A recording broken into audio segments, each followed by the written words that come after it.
پیغله ملاله پیغله ملاله د پښتنو د هیواد هغه باتوره او اتله شهیده ده چې میړنی نوم به یې تل د پښتنو په کړکیش یعنی تاریخ کښې زرین او ویاړلی لیکل سوی وي.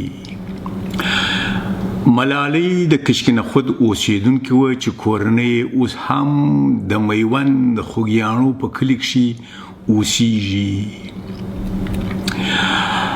د 1880 زیز یا عیسوي کال د جولای د میاشتې 28 نیټه وه. د دوشنبې ورځ وه او د سهار مهال و چې د میوند په سوځونکي دښت کښې د سردار محمد ایوب خان تر مشرتابه لاندې د اشغالګرو او متجاوزو انګریزانو سره د هیواد او نامژغورنې له کبله جنګ پیل سو او په دې جنګ کښې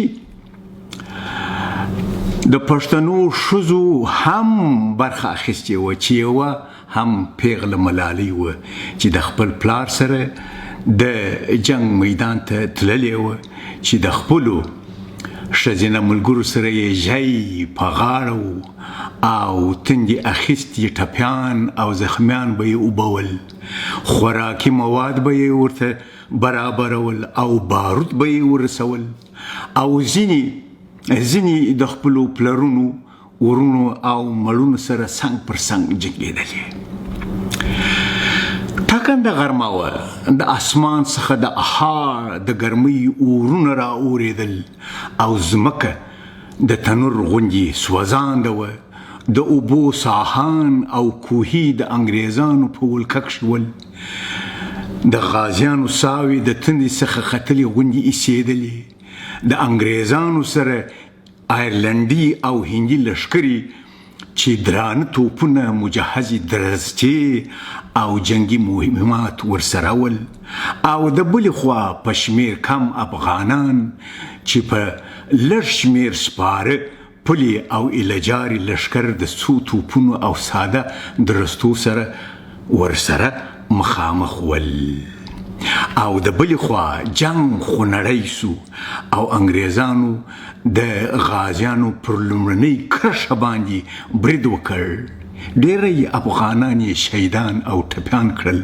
افغانان په وینو لړلي ول او زړونه یې واچول او په ډېره ناامیدي غوښتل چې په ماته سره پر شا ولاړ سي،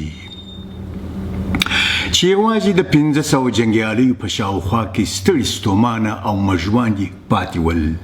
سردار محمد ایوب خان هم د ماتې په اندېښنه کښې ډوب و. که ګوري چې افغان بیرغچي وویشتل سو او ملي سلی پر ځمکه باندې ولوېږدي، خو د لښکر د شاپاله ملالۍ او ملګري ور هلاک کړل او ملي سلی ملالۍ ونیوی او د ځمکې څخه یې رالوړ کړي او په یو اوچت غږ یې ناره کړله: خال به د یار په وینو کښېږدم، خال به د یار په وینو کښېږدم، چې شینکي باغ کښې ګل ګلاب وشرموینه.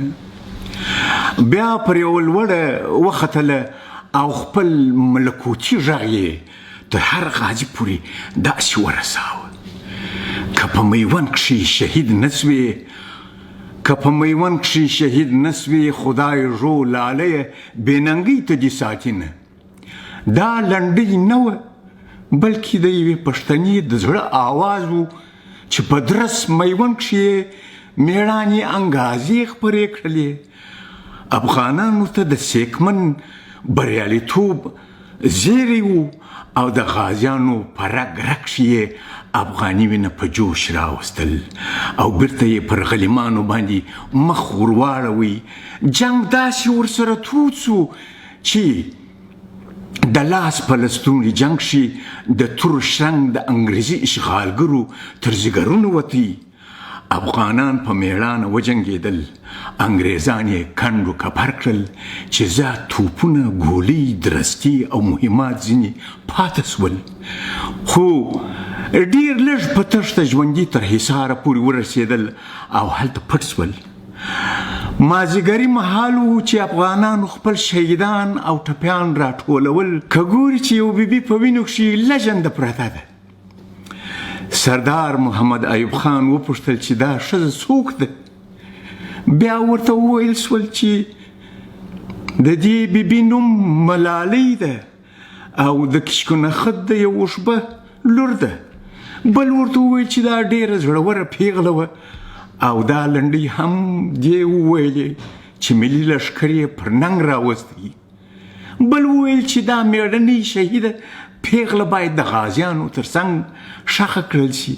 سردار محمد ایوب خان وویل چې ښه وایاست او بیا یې دعا وکړله او امر یې وکړ چې د نور افغانانو سره دې د مانده پر شمالي غاړه باندې ښخه کړل شي. د ملالۍ په باره کښې ځینې کسان وایي چې د ماکو په ټبر پورې اړه لري، خو ځینې بیا وایي چې نورزۍ ده او په نورزیو کښې ترکزۍ ده او ځینې یې اسکزۍ بولي او ځینې یې بیا ساکزۍ ګڼي. زموږ د بابیانو خورا لوی کاریزونه په کشکینخوت کښې دي او زموږ د کورنۍ د مشرانو د معلوماتو پر سطحه ملالۍ خوږیاڼۍ ده او د هېواد شهیده ده.